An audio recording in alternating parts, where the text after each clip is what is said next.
Hi గారు, welcome to our channel. ప్రస్తుతం మనతో పాటు దాము బాలాజీ గారు, సీనియర్ జర్నలిస్ట్ ఉన్నారు. వారితో ఒకసారి మాట్లాడదాం. సార్ నమస్కారం. అవును.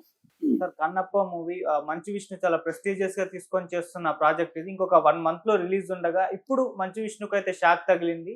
సో ఈ మూవీకి సంబంధించిన ఒక హార్డ్ డిస్క్ ఇప్పుడు దొంగతనం జరిగింది అని చెప్పేసి ఇద్దరి మీద కేసు కూడా పెట్టారు. అరెస్ట్ అయినట్టు కూడా వార్తలు వస్తున్నాయి సార్.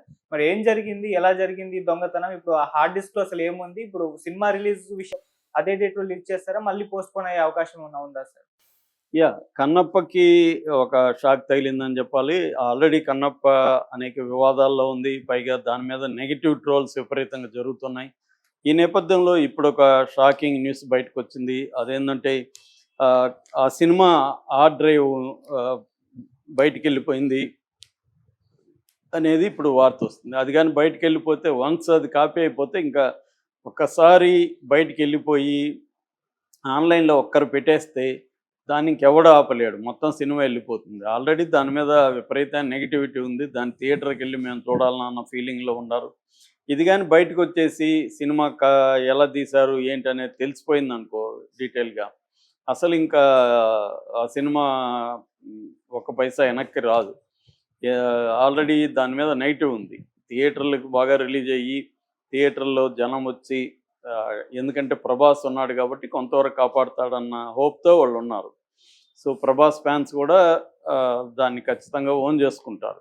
సో ఈ నేపథ్యంలో హార్డ్ డిస్క్ ఇప్పుడు బయటకు వెళ్ళిందని చెప్తున్నారు. దీనికి కారణం ఏంటంటే విజయ్ కుమార్ రెడ్డి అని ఆ cinema executive producer film Nagar police స్టేషన్లో నిన్న ఒక కంప్లైంట్ ఇచ్చాడు. ఆ కంప్లైంట్ బయటకు వచ్చింది. ఆ కంప్లైంట్లో ఏముందంటే వీళ్ళు విఎఫ్ఎక్స్ కోసం ముంబైకి హార్డ్ డ్రైవ్ ఇచ్చారని, ముంబైలో ఒక ప్రముఖ విఎఫ్ఎక్స్ సంస్థకి వాళ్ళు విఎఫ్ఎక్స్ ఎఫెక్ట్స్ చేసిన తర్వాత ఆ ఫిల్మ్ మళ్ళీ దాంట్లోకి వేసి హార్డ్ డ్రైవ్ని డిటిడిసి కొరియర్లో ఇక్కడికి పంపించారు. మామూలుగా సినిమా హార్డ్ డ్రైవ్ని కొరియర్లలో పంపిరు. వీళ్ళు ఎందుకు అది చేశారో తెలియదు. మామూలుగా ఎవరన్నా వ్యక్తి పోయి తీసుకొస్తారు, ఎందుకంటే సేఫ్టీ. ఎక్కడన్నా కొరియర్లో మిస్ అయినా కూడా పోతుంది కదా అది. 200 కోట్లు పెట్టిన వాళ్ళు ఒక 50,000 20,000 ఖర్చు పెట్టి వెళ్ళి తీసుకొస్తారు. కానీ వీళ్ళు మరి ఆ నెగ్లిజెన్సా ఏం తెలియదు, కొరియర్లో పంపించారని చెప్తున్నారు. కొరియర్లో వచ్చి ఇది ఫిల్మ్ నగర్లో ఉండే 24 ప్రైమ్స్ ప్రైవేట్ లిమిటెడ్ ఆఫీస్కి, 24 ప్రైమ్స్ ఫ్యాక్టరీ ప్రైవేట్ లిమిటెడ్ వీళ్ళ బ్యానర్ విష్ణుది, ఆ ఆఫీస్కి క్రాంతి అనే అతని పేరుతో వచ్చింది. ఆఫీస్ ఇన్ఛార్జి క్రాంతి పేరుతో వచ్చింది.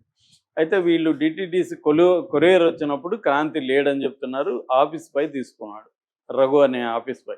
దాన్ని అక్కడ పనిచేసే చరిత అనే మేడంకి ఇచ్చాడు. అప్పటి నుంచి చరిత కనిపించట్లేదు. వాళ్ళు అసలు కొరియర్ రాలేదని వీళ్ళు అనుకుంటున్నారు. చరిత చెప్పలేదు, రఘు కూడా చెప్పలేదు వీళ్ళకి. ఇట్లా వచ్చింది మేడంకి ఇచ్చానని వాడు చెప్పలేదు. దాంతో వీళ్ళు రాలేదనుకొని క్రాంతి ముంబై ఆఫీస్కి ఫోన్ చేసి ఇట్లా మీరు అయిపోయింది అన్నారు కదా, మీరు పంపించామన్నారు, మాకు కొరియర్ రాలేదు అంటే, లేదు పంపించామని వాళ్ళు అక్నాలజ్మెంట్ ఇది ఇచ్చారు. వీళ్ళు దాంతో డిటిడిసి వాళ్ళని అడిగారు, ఇట్లా మాకు కొరియర్ రావాలి, మీరు ఇవ్వలేదు. లేదరా బాబు ఇచ్చాము, డేట్ కూడా చెప్పారు, 25వ తేదీ ఇచ్చాము, పలానా అబ్బాయి తీసుకున్నాడు అని వాళ్ళు చెప్పారు. దాంతో ఈ రఘు గారిని పట్టుకొని మొత్తానికి అడిగారు. నేను తీసుకున్నాను, చరిత మేడంకి ఇచ్చాను, ఆమె ఎవరికి చెప్పొద్దనింది, నేను చెప్పలేదని చెప్పాడు. సో ఇప్పుడు ఆమె ఎస్కేప్ అయిపోయింది అని చెప్తున్నారు. ఇక్కడ అందరికి డౌట్లు వస్తున్నాయి. ఎందుకంటే ఇప్పుడు చరితన ఆమె ఎక్కడ ఉంటుంది, ఆమెకి ఫ్యామిలీనో ఏదో వ్యవహారాలు ఉంటాయి కదా, వీళ్ళకి తెలుసు కదా. ఆమె హార్డ్ డిస్క్ తీసుకొని వెళ్ళిపోయే అంత మూర్ఖపు పని చేస్తుందా, లేకపోతే ఈ టీమే డ్రామా చేస్తున్నారా పబ్లిసిటీ కోసం? ఎందుకంటే ఇది 27 రిలీజ్ ఉంది, జూన్ 27. ఇప్పటి నుంచి ఏదో ఒక పబ్లిసిటీ నలగాలని చెప్పి ఇదంతా పబ్లిసిటీ కదా, కోర్టు ఇచ్చినా రాని పబ్లిసిటీ. లేకపోతే ఇప్పుడు మనం ఈ టాపిక్ మనం చెప్పుకునే వాళ్ళం కాదు, ఫ్రంట్ పేజీలో రావు, అన్ని ఛానల్లో బ్రేకింగ్ న్యూస్ రావు. ఇదంతా వీళ్ళే చేస్తున్నారా అనే అనుమానం కూడా వస్తుంది. ఒకటి, ఇటువంటి ఇంపార్టెంట్ ఉన్న హార్డ్ డిస్క్ కొరియర్లో ఎందుకు పంపిస్తారనేది నెంబర్ 1. వీళ్ళు వెళ్ళి తెచ్చుకుంటారు కదా అనేది అందరూ అనుకునేది. 200 కోట్ల సినిమా, ఇదేదో చిన్న సినిమా కాదు, కొరియర్లో పంపించాను అని చెప్పడానికి.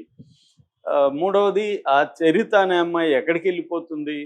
ఇవాళ అట్లా ఎవరైనా తీసుకొని వెళ్ళిపోయి ఎస్కేప్ కాగలరా అనేది కూడా ఇది.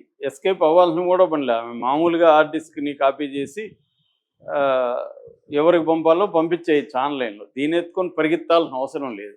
ఇదంతా కూడా ఏదో ఫిషీగా అనిపిస్తుందని చాలామంది అంటున్నారు. అంటే వీళ్ళు ఏదో ఒకటి పబ్లిసిటీ కోసం ఇవన్నీ చేస్తున్నారా? ఇదంటే ఈజీ కదా పబ్లిసిటీ. మళ్ళీ చరిత్ర దొరికిందని చెప్పొచ్చు. పోలీస్ కంప్లెయింట్ ఇస్తారు. ఆమె పొరపాటైంది, ఆమె ఎక్కడికి తీసుకెళ్ళలేదు అనేది మళ్ళీ విత్‌డ్రా చేసుకుంటారు. పోలీసులు ఏం చేయరు. సో అట్లేమన్నా చేశారా అనేది చూడాలి. ఎందుకంటే ఇప్పుడు ఆమె దొరికి ఆమెని జైలుకి పంపిస్తే ఒక లెక్క. కొంత నిజమని నమ్మొచ్చు. లేదంటే మాత్రం ఇది వీళ్ళే ఏదో ప్లాన్ చేసుకొని దీన్ని ఇలాగ చేస్తున్నారు అనేది వస్తదనమాట. సో ఏది నిజం అనేది ఇప్పటికైతే తెలీదు. కాకపోతే గతంలో కూడా ఇలాంటివి చాలామంది చేశారు. మనకి కావాలనే వీళ్ళే కొంత లీక్ చేయడం, పబ్లిసిటీ తెచ్చుకోవడం, లీక్ చేసిన చుట్టూ దాని మీద డిస్కషన్ జరగడం, దాని తర్వాత లీక్ చేసింది ఎవరో ఏంటో మేము పట్టుకుంటా ఉండడం, ఏం జరగలే. అట్లాంటివి చాలా ఉన్నాయి కేసులు. ఆ లీక్ చేసిన వాళ్ళు ఎవరు జైలుకి పోలేదు, ఏమీ జరగలేదు. ఇదంతా ఏంటంటే వీళ్ళు చేసే కొన్ని మార్కెటింగ్ టెక్నిక్‌ల్లో ఇదొక టెక్నిక్ అనమాట. లీక్ అయిపోయిందని చెప్తే ఒక ఇది వస్తుంది. అంటే ఈ వేరే వివాదాలకు వెళ్లకుండా ఇదొక టెక్నిక్. ఆల్రెడీ కన్నప్ప మీద వివాదాలున్నాయి. యూట్యూబర్స్‌ని కొంతమందిని వీళ్ళు స్ట్రైక్స్ కొట్టిచ్చేసి యూట్యూబర్స్ కన్నప్ప మీద నెగిటివ్‌గా చెప్తున్నారని చెప్పి ఆల్రెడీ విష్ణు 18 ఛానల్లో ఎన్నిటి మీద ఆయన కంప్లైంట్స్ ఇచ్చి కొన్నిటికి స్ట్రైకులు కొట్టించారు. నేను అందరూ అంతు చూస్తాను ఇది అన్నాను. ముందు నుంచి కూడా విష్ణు ఏంటంటే సోషల్ మీడియాతో గొడవ అనేది విష్ణుకి కామన్ అది. సో దానివల్ల సోషల్ మీడియా విష్ణు మీద వెయిట్ చేస్తూ ఉంటుంది సమయం కోసం. ఇప్పుడు కొన్ని వందల వేల పోస్టులు, వందల వెబ్సైట్లు, వందల యూట్యూబ్ ఛానళ్ళు, వేల యూట్యూబ్ ఛానళ్ళు ఉన్నాయి ఇవాళ. అన్నిట్లో వస్తే ఎంతమంది మీద చర్య తీసుకోగలుగుతారు పోలీసులు మాత్రం? ఎంతమందికని ఎంత పెద్ద టీముని పెట్టుకొని నువ్వు ఫైట్ చేయగలుగుతావు? దానికంటే కూడా పాజిటివ్‌గా వెళ్ళడం, సోషల్ మీడియాని ఇవాళ ఉపయోగించుకోవడం అనేది తెలియాలి.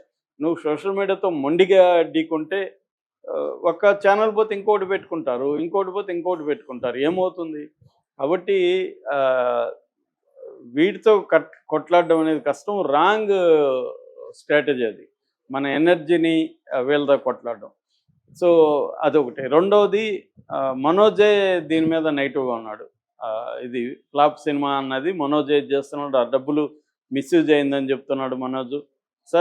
ఆ మధ్య శివయ్య అని ఒక వ్యంగ్యంగా కూడా కామెంట్ చేశాడు. మళ్ళీ నిన్న సారీ చెప్పి కన్నప్ప హిట్ కావాలని కోరుకుంటున్నాను అన్నాడు. ఏదేమైనా దీని మీద అది కూడా ఉంది. ఇక ప్రభాస్ క్యారెక్టర్ మామూలుగా ఈ సినిమా ముఖేష్ కుమార్ సింగ్ డైరెక్షను. దాని తర్వాత మనకి మోహన్ బాబు, శరత్ కుమారు, ప్రభాసు, ప్రీతి ముకుంద్ అనే హీరోయిన్, తర్వాత ముఖేష్ ఋషి వీళ్ళందరూ ఉన్నారు దీంట్లో. అయితే ప్రభాస్ క్యారెక్టర్ ఏమో ఇక్కడ దానేమంటారు కేమియో రోల్, ఒక గెస్ట్ రోలే అర్జున్గా చేస్తున్నాడు. అర్జునుడికి శివుడికి మధ్య కూడా ఒక వార్ ఉంటుంది. ఆ వార్ని చూపించడం కోసం ప్రభాస్ని పెట్టుకున్నారు. సో అంత తప్ప ప్రభాస్కి మెయిన్ కథతో సంబంధం లేదు. సో మరి ప్రభాస్ ఎంతవరకు ఈ సినిమా నిలబెట్టగలడు అనేది చూడాలి. పైగా ఇది న్యూజిలాండ్లో తీయడం వల్ల కూడా ఇది ఇండియన్ ఫీల్ వస్తుందా ఈ సినిమాకని కూడా అందరూ అనుకుంటారు. పైగా బాణాలు అవన్నీ చూస్తే ఇదేదో రాబోయే కాలపు టెక్నాలజీ, ఏఐ టెక్నాలజీ ఉపయోగిస్తున్నారు అన్నట్టుగా ఉంది. కానీ ఒక లోకల్గా ఉండే మన కాళహస్తి దీంట్లో ఆ ఏరియాలో జరిగిన కథ కదా చెప్తారు కదా, అది అక్కడ అంటే శ్రీనాథుడు రాసిన పుస్తకంలో నుంచి వచ్చింది ఇది. దాంట్లో ఉంది ఆ బాణాలు అవన్నీ. అప్పుడు ఏముంటుంది టెక్నాలజీ పెద్దగా, అవి వాడకుండా ఇతను ఉండే వాళ్ళ కాస్ట్యూమ్స్ ఇవన్నీ చూస్తే కూడా ఇదేదో నెక్స్ట్ దాన్ని ఏమంటారు